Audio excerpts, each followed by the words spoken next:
நமஸ்காரம். உங்க கல்பனா ஸ்ரீகாந்த். மே மாதம் துளாராசி மற்றும் துலா லக்ன அன்பர்களுக்கு எப்படி இருக்கும் அப்படின்னு பார்க்க போறோம். இந்த பதிவு உங்களுக்கான தான். ஏன்னா நிறைய நீங்க கேட்டுட்டே வந்துட்டு இருக்கீங்க துளாராசிக்கு சூப்பர் சூப்பர் சூப்பர் சூப்பர்னு. ஸோ அந்த சூப்பர் டூப்பர் எக்ஸ்ட்ராடனரி சூப்பர் எல்லாம் மே 18ஆம் தேதிக்கு அப்புறம் உங்களுக்கு பிரமாதமா இருக்க போகுது. அது வரைக்கும் ஃபர்ஸ்ட் அண்ட் ஃபார்மோஸ்ட் எந்த ஒரு விஷயமே கோ ஆன் த ஃப்ளோ, எதுலேயுமே பெரிய ஒரு கால் எடுத்து வச்சிட வேண்டாம். அதுக்கப்புறம் எல்லாமே நீங்க நினைச்சாலும் நினைக்கலனாலும் உங்களை இழுத்துட்டு போயிடும். உங்களுடைய திசா புத்தி நல்லா இருந்ததுன்னா எக்ஸ்ட்ராடனரி அப்லிஃப்ட்மெண்ட் இருக்கும். அது சுமாரா இருந்தா கூட அப்லிஃப்ட்மெண்ட் அப்படின்றது இருந்தே தீரும் அப்படின்றத ஞாபகம் வச்சுக்கோங்க. அண்ட் மேலும் பார்த்தீங்க அப்படின்னா இந்த மாசம் ரொம்ப முக்கியமா உங்களுடைய 2ஆம் அதிபதியும் 8ஆம் அதிபதியும் பார்த்தீங்கன்னா செவ்வாய், அவர் உங்களுக்கு 10ல பவர் இழந்து இருக்கார். ஸோ அதனால மட்டும் கொஞ்சம் ஜாக்கிரதையா இருக்கணும். அது எந்த விதத்துல ஜாக்கிரை அப்படின்றது உங்களுக்கு ஒவ்வொரு ஃபீல்டா நான் சொல்லிட்டு வரேன். ஸோ ரொம்ப முக்கியமா இதுல இருந்து நீங்க தெரிஞ்சுக்க வேண்டியது என்ன அப்படின்னா, உங்களுடைய சந்திராஷ்டமம் அப்படின்றது அப்பதான் உங்களுக்கு வரும். ஸோ உங்களுடைய 8ஆம் வீட்டுக்கு சந்திரன் வரும்போது தான் சந்திராஷ்டமம். ஸோ சந்திரன் வீட்டில் செவ்வாய் நீச்சமா இருக்கிறதுனால அந்த நாள் ரொம்ப ரொம்ப நோட் பண்ணி வச்சுக்கிட்டு அந்த நாள் எப்படி நடந்துக்கணும் அப்படின்றத நான் நிறைய பதிவுகளை சொல்லியிருக்கேன். ஸோ அந்த நாள் எப்படி நடந்துக்கணுன்றது தெரிஞ்சு புரிஞ்சு அறிஞ்சு எந்த பிரச்சனையும் மாட்டாம நடந்துக்கோங்க. அது எப்போன்றது பதிவினுடைய லாஸ்ட்ல சொல்றேன், நோட் பண்ணி வச்சுக்கோங்க. அண்ட் மேலும் நம்ம சேனல் இதுதான் ஃபர்ஸ்ட் டைம் பார்க்குறீங்க அப்படின்னா சப்ஸ்கிரைப் பண்ணிக்கோங்க, பெல் பட்டனை ப்ரெஸ் பண்ணுங்க, ஆல் என்ற ஆப்ஷனை சூஸ் பண்ணிக்கோங்க. துலா ராசி அன்பர்களே, துலா லக்ன அன்பர்களே, 7 கிரகங்கள் இந்த மே மாசத்துல மாறப்போகுது. அதுல முக்கியமான வருட கிரகங்கள்னு சொல்லக்கூடிய குரு 1 வருஷத்துக்கும், ராகு கேது 18 மாசத்துக்கும் மாறுது. அது மட்டும் இல்லாம நிறைய மாற்றங்கள் எல்லா கிரகத்தினாலையும் வருது. ஸோ நிறைய changes it's been expected. So அது என்னென்ன சேஞ்ச் அப்படின்றது பார்க்கலாம். ஃபர்ஸ்ட் அண்ட் ஃபார்மோஸ்ட் வேலை கிடைக்கல அப்படின்னு நீங்க தடுமாறிட்டு இருக்கக்கூடிய துளாராசி துலா லக்ன அன்பர்களா, வெயிட் பண்ணுங்க. நிச்சயமா சூப்பரான வேலை கிடைக்கும். நீங்க இன்னும் வேலை அப்படின்றத விட கிரியேட்டிவ் அப்படின்றது உங்களுக்கு கைவந்த கலை. ஸோ அந்த கிரியேட்டிவ் ஃபீல்டில் மே 18ஆம் தேதிக்கு அப்புறம் ஃப்ரீலான்சராகவே நீங்கள் ஒரு இடத்துக்கு போய் என்ன ஒர்க் பண்ணி நீங்கள் சம்பாதிப்பீங்களோ அதை விட ஃப்ரீயாக ஜாலியாக உங்கள் கண்ட்ரோலில் நீங்கள் இருந்து அதை விட பன்மடங்கு நீங்கள் ஜெயிக்கிறதுக்கு உண்டான அபிவிருத்திகள் நிறைய காத்துட்டு இருக்கு. அது 6ஆம் தேதிக்கு அப்புறமே உங்களுக்கு தெரிய ஆரம்பிக்கும். ஏன்னா புதன் சூரியனோட சேர்றார். புதன் அப்படின்றவர் உங்களுக்கு 9ஆம் வீட்டு அதிபதியும் 12ஆம் வீட்டு அதிபதியும். ஸோ புத ஆதித்ய யோகம் அங்க கிடைக்கிறதுனால நிறைய விஷயங்கள், நிறைய வளர்ச்சிகள் உங்களுக்கு கிடைக்கும். அண்ட் மேலும் பார்த்தீங்கன்னா உங்களுக்கு சூரியன் அப்படின்றவர் 7ல் உட்கார்ந்துட்டு இருக்கார். அது செவ்வாயினுடைய வீடு. இதுல ஒரு பிளஸும் இருக்கு, இதுல ஒரு மைனஸும் இருக்கு. அப்படின்னா என்ன அப்படின்னா, கவர்மெண்ட் சம்பந்தமான விஷயத்துல 7ஆம் தேதி, அதாவது 6ஆம் தேதியிலிருந்து நீங்க ஓகே, பட் 14ஆம் தேதியிலிருந்து 23ஆம் தேதி வரைக்கும் தயவு செஞ்சு கவர்மெண்ட் சம்பந்தமான எந்த ஒரு விஷயத்துக்குள்ளேயும் நீங்க நுழைய வேண்டாம். அது தேவையில்லாத விரைய செலவுல உங்களை கூட்டிட்டு போயிடும். ஏன்னா 8ஆம் வீட்டுக்கு சூரியன் வந்துடுவாரு. அப்ப புதன் 23ஆம் தேதி தான் அங்க ஜாயின் பண்ணுவார். ஸோ 14 to 23 மாத பலன் பார்க்கறதுனால என்னென்ன நன்மைகள் அப்படின்னா, இதெல்லாம் தான் முக்கியமான நன்மைகள். தேவையில்லாம அப்போ கவர்மெண்ட் சம்பந்தமான ஒரு விஷயத்துக்குள்ள போய் நீங்க பிள்ளையார் சொல்லி போட்டீங்க அப்படின்னா அப்ப மிகப்பெரிய பிரச்சனைக்குள்ள நீங்க மாட்டிக்க வேண்டியதா இருக்கும். So again I repeat, 14 to 23 எந்த ஒரு முயற்சிகளும் அரசு சம்பந்தமான வழியில நீங்க எடுத்துடவே வேண்டாம். 18ஆம் தேதி பாத்தீங்கன்னா கேது உங்களுக்கு 11ஆம் வீட்டுக்கு போயிடுது. அப்ப 18ஆம் தேதி கேது போயிட்டாலும் இப்ப நாங்க சொன்னாலுமே ஒரு 23ஆம் தேதி வரைக்கும், ஏன்னா இப்ப நீங்க ராகு கேது பயிற்சி பலன் பார்க்கும்போது கேது பிளஸ் அப்படின்றதான் கண்டிப்பா சொல்லுவோம். அது உண்மையான விஷயம்தான். ஆனா மாத கிரகங்கள் அப்படின்னு பார்க்கும்போது ஒரு 23ஆம் தேதி வரைக்கும் வெயிட் பண்ணுங்க. தென் நீங்க தான் ராஜான்றது ஞாபகம் வச்சுக்கோங்க. அண்ட் மேலும் உங்களுடைய 6ஆம் வீட்டுல தான் உங்களுடைய ராசிநாதன் சுக்கிரன் உச்சம் பெற்று உட்கார்ந்துட்டு இருக்காரு. அப்ப சுக்கிரன் நல்லா இருக்கிறதுனால நீங்க பெருசா பயப்பட வேண்டிய அவசியங்கள் இல்லை.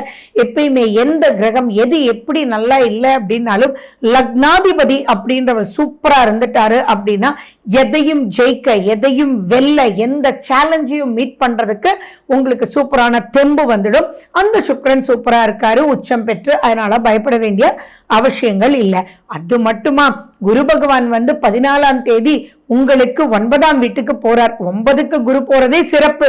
அதுல உங்களையும் பார்க்கிறார் அண்ட் உங்களுடைய இளைய சகோதர சகோதரிகளையும் பார்க்கிறார், உங்களுடைய குழந்தை ஸ்தானத்தையும் பார்க்கிறார். அப்போ ஆட்டோமேட்டிக்கா உங்களால் உங்களுடைய இளைய சகோதர சகோதரிகள் சூப்பரா இருக்காங்க. அதே மாதிரி 11ஆம் வீட்டுல கேது வர்றதுனால நிறைய விஷயங்கள், யாருக்கெல்லாம் நிறைய பேருக்கு திருமணம் ஆகாம மேபி 40 வயசு ஆயிடுச்சு இன்னும் திருமணம் ஆகல அப்படின்றவங்களுக்கு கூட இப்ப திருமண யோகம் வரதுக்கு உண்டான வாய்ப்பு, வீடு தேடி கதவை தட்டக்கூடிய வாய்ப்பு பிரமாதமா இருக்கு. சரி, திருமணம் ஆயிடுச்சு, ஃபர்ஸ்ட் கல்யாணம் திருப்தி இல்லை, அது மிகப்பெரிய பிரச்சனைக்குள்ள மாட்டிடுச்சு, அதனால டைவர்ஸ் ஆயிடுச்சுன்றவங்களுக்கு கூட மே 18ஆம் தேதிக்கு அப்புறம் பாத்தீங்கன்னா நிறைய விஷயங்கள் உங்களுக்கு மறு திருமணம் நடக்கிறதுக்கும், அப்பா திருமணம்ன்றதே பயம் வேண்டாண்டாப்பான்னு நினைச்சவங்க கூட இவ்வளோ சூப்பரான ஒரு லைஃப் பார்ட்னரா மிஸ் பண்ணியிருப்பேன்ப்பா அப்படின்னு ரசிச்சு வாழக்கூடிய அமைப்புல உங்களுக்கு செகண்ட் ஹாஃப்ல வருது. ஸோ இதெல்லாம் நிறைய மறக்க முடியாத நிறைய நிறைய நிறைய நல்ல விஷயங்கள். அதே மாதிரி 10ஆம் வீட்டில் செவ்வாய் இருக்கிறதுனால ஸோ கொஞ்சம் தொழில் சம்பந்தமான விஷயத்துல பொருளாதாரம்னு வச்சுக்கோங்களேன், அது ஜீவனஸ்தானம். எந்த வகையில் உங்களுக்கு பணம் வந்து உங்களுடைய டெய்லி ரொட்டீன் நடக்குமோ அந்த இடத்துல எல்லாம் கொஞ்சம் இழுபறிகள் இருக்கத்தான் செய்யும். உடனே உங்களுக்கு தோணிடக்கூடாது, என்னடா துளாராசிக்கு அவ்வளோ சூப்பர் இது அதுன்னாங்க, ஆனால் அந்த அளவுக்கு இல்லையா, அலைச்சல் அதிகமா இருக்கே, எஃபர்ட்ஸ் எக்கச்சக்கமா போட வேண்டியதா இருக்கே, ஆனா எவ்வளவு போட்டாலும் ரிசல்ட்ஸ் வந்து கம்மியா இருக்கே அப்படின்றதெல்லாம் நினைக்கவே வேண்டாம். ஏன்னா உங்களுடைய 2ஆம் அதிபதின்றது குடும்பஸ்தானாதிபதி மட்டும் கிடையாது, அவர் பணத்துக்கும் சொந்தக்காரர் அண்ட் 7ஆம் வீட்டு அதிபதியும் கூட. ஸோ நீங்கள் யாரெல்லாம் எதிர்பார்க்குறீங்களோ அவங்க எல்லாம் 7. ஸோ நீங்கள் ஒரு ப்ராஜெக்டை ஸ்டார்ட் பண்ணுறீங்கன்னா உங்களுடைய டீம் மெம்பர்ஸ், உங்களுடைய நட்பு வட்டாரம், உங்களுடைய கஸ்டமர்ஸ், உங்களுடைய கிளைண்ட்ஸ் யாராக இருந்தாலும் இந்த இடத்துல நீங்கள் நினைக்கிற அளவுக்கு இருக்காது. அதாவது அவங்க வருவாங்க, ப்ராடக்டை செலக்ட் பண்ணுவாங்க, ஜஸ்ட் ஒரு அட்வான்ஸ் மட்டும் கொடுத்துட்டு போவாங்க, ஆனால் வந்து வாங்கவே மாட்டாங்க. இந்த மாதிரியெல்லாம் நிறைய இருக்கும். ஆர்டர்ஸ் கொடுப்பாங்க, லாஸ்ட் மினிட்ல அமௌண்ட்டை ரிலீஸ் பண்ண மாட்டாங்க. அதே மாதிரி ப்ராஜெக்டை கொடுப்பாங்க, முடிச்சு கொடுன்னு சொல்லுவாங்க, அதுக்குண்டான டூல்ஸ் உங்களுக்கு கொடுக்க மாட்டாங்க. பட் ஸ்டில் இதெல்லாம் பார்த்து பயப்பட வேண்டிய அவசியங்கள் இல்லை. செவ்வாய் பயிற்சியை பத்தியும் நான் சொல்லிட்டே வந்துட்டு இருக்கேன். ஸோ செவ்வாய் மூவ் ஆனதுக்கு அப்புறம் இதெல்லாம் வந்து உங்களுக்கு பெரிய சக்சஸ் வந்து இருக்கும். இப்போதைக்கு இழுபறிகள் இருக்கும் அப்படின்றத மனசுல தெரிஞ்சுட்டு மனசை விட்டுற வேண்டாம். ஏன்னா நிறைய பேர் கேட்கறதே வந்து துலாத்துக்கு இவ்வளவு சூப்பர் சூப்பர்ன்றீங்க, ஆனா இவ்வளவு ஸ்ட்ரெயின் இருக்கேன் மேடம் அப்படின்னு. ஆனா இங்க ஒரு பாயிண்ட் நீங்க தெரிஞ்சுக்கணும், எவ்வளவு ஸ்ட்ரெயின் இருந்தாலும் இப்ப துளாராசி இந்த ஆங்கிள் போவாங்க, அடுத்தது இந்த ஆங்கிள் போவாங்க, அடுத்தது இந்த ஆங்கிள் போவாங்க அப்படின்னு சொல்லிட்டு எதுவும் இருந்தாலும் plan A, plan B, plan C, plan டின்னு அவங்க மறுபடியும் மறுபடியும் மறுபடியும் முயற்சி எடுப்பீங்க. ஸோ அது எல்லாமே உங்களுக்கு பெரிய பிளஸ்ஸா இருக்கும். அண்ட் மேலும் பார்த்தீங்க அப்படின்னா நிறைய விஷயத்துல பார்த்தீங்கன்னா உங்க கடனை அடைக்கிறது அப்படின்றது தான் உங்களுடைய ஃபர்ஸ்ட் டூலா நீங்க வச்சுட்டு இருப்பீங்க. ஸோ நீங்க நிறைய முயற்சி எடுத்து கம்மியா ரிசல்ட்ஸ் வந்தாலும் அதுல ஒரு பாகத்தை இப்போ ஆர்கனைஸ் பண்ணி அனலைஸ் பண்ணி ஓகே இது நான் கடனை கட்டி முடிச்சிடுறேன் அப்படின்றதுக்கு உங்க பிளானிங் பூராவுமே பணம் வந்தா கடன் கட்டுறது அப்படின்றதுலாம் ஃபர்ஸ்ட் பாயிண்ட்ல இருப்பீங்க. ஸோ அப்படி இருக்கும்போது செகண்ட் ஹாஃப் மேல நீங்க என்னென்ன பிளான் பண்ணியிருக்கீங்களோ அதுக்குண்டான ரிசல்ட்ஸ் வந்து பிரம்மாண்டமா வரும். அப்படி பிரம்மாண்டமா வரும்போது கண்டிப்பா நீங்க கடனை கட்டி அப்பாடி அப்படின்னு திருப்தியா ஜாலியா இருப்பீங்க. குழந்தை பாக்கியம் அப்படின்னு எடுக்கும்போது நிறைய வாய்ப்புகள் இருக்கு. செகண்ட் ஹாஃப்ல ட்ரை பண்ணுங்க. கோர்ட்டு கேஸ், வம்பு வழக்கு, இஎம்ஐ, கடன், எந்த பிரச்சனை எதுவாக இருந்தாலும் சரி செகண்ட் ஹாஃபுக்கு மேல அது பஞ்சா பறந்து போயிடும். பயப்பட வேண்டிய அவசியங்கள் கொஞ்சமும் இல்லை. அதே மாதிரி 5ஆம் வீட்டுக்கு ராகு வரார் அப்படின்னாலும் குரு இப்படி உங்களை காப்பாத்துறாரே, சரி உடனே ஒரு கேள்வி வரும், நாங்க வந்து சுக்கிரனுடைய அதிபதி குருவாச்சே அப்படின்னு. குருன்றது சுபர்ன்றது ஞாபகம் வச்சுக்கோங்க. அப்ப அந்த ராகு குருவாகவே செயல்பட்டு நிறைய விஷயங்களை பொறுமையா உங்களை டீல் பண்ண வச்சு சாதிக்க வைக்கும். அது மட்டுமா 6ஆம் வீட்டுல சனி பகவான் சொல்லவா வேணும். சனி பகவான் யாரு, உங்ககிட்ட உச்சம் பெறவர் ஆச்சே. அவர் 6ஆம் வீட்டுல இருக்கும்போது சுத்தி சுத்தி தட்டி தட்டி எந்த பிரச்சனை இருந்தாலும் அதை மீண்டு வந்து சுமூகமான ஒரு நிலைக்குள்ள நீங்க போகதான் போறீங்க, ஜெயிக்கதான் போறீங்க. நீங்க செய்ய வேண்டியது அப்படின்னு எடுத்துக்கிட்டோம் அப்படின்னா, கேதுன்றவர் இப்ப 12ல இருந்து 11க்கு போறதுனால நிறைய ஃபாரின் சான்சஸ் வரும். நிறைய விஷயங்கள் நன்மைகள் சொல்லிட்டே போலாம். இந்த பதிவு பத்தவே பத்தாது. பட் இன்னும் மேலும் அதை சூப்பரா ஆக்கிக்க சுக்ரன் அப்படின்னா மகாவிஷ்ணு, ஸ்ரீரங்கநாதர். ஸோ நீங்க கஞ்சனூர் அண்ட் ஸ்ரீரங்கம் போயிட்டு வர்றது 6 மாசத்துக்கு ஒரு தடவை ஒரு பிராக்டிஸா வச்சுக்கிட்டார அவ்வளோ சூப்பரா இருக்கும். விஷ்ணு சஹஸ்ரநாமம் நீங்க கேளுங்க, அது அவ்வளவும் உங்களுக்கு பிளஸ் பவரை கொடுக்கும்.